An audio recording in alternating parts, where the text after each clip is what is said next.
Alright guys, I got the RW5639 full motion rowing machine from Sunny Health and Fitness. Let's open the box and see what's inside. Alright, here's what's inside the box. Here is an instruction manual and tools.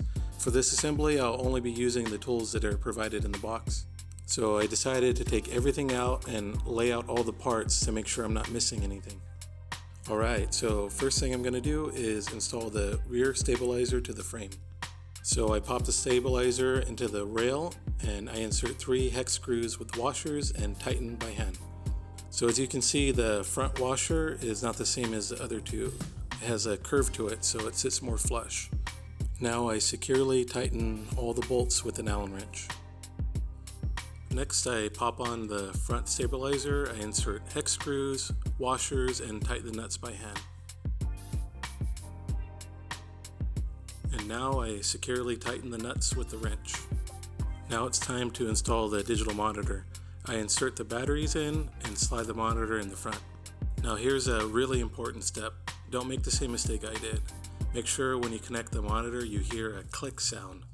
If the monitor is not connected all the way, it won't work properly. Now it's time to install the pedals. I remove the hex screws, washers, and the black spacers from the shaft. I insert the shaft into the frame and I reinsert the black spacers. I slide in right pedal, I insert washer and hand tighten the hex screw. Then I do the same for the other side. And now it's time for the old double Allen wrench method to securely tighten the screws. Next up, I'm gonna install the handlebars. Now I move the hinge down to make room. I insert the handlebar, I line it up with the holes, I put in hex screw, washer, and nut, and then I hand tighten. So now I insert the black knob and then I hand tighten. Now I finish tightening the hex nut using an Allen wrench and a nut wrench. Now it's time to install the other handlebar. I put in hex screw, washer, and I hand tighten the nut. I insert black knob and then hand tighten. Now I lift up the handlebars for a little extra room. I insert the Allen wrench and the nut wrench, and this time I securely tighten with the nut wrench.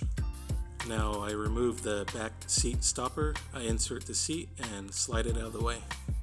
Now I reinsert the back seat stopper and tighten the bolt. And here it is, fully installed. It was actually pretty light and pretty easy to install by myself. I hope you found this video helpful, and I'll see you next time.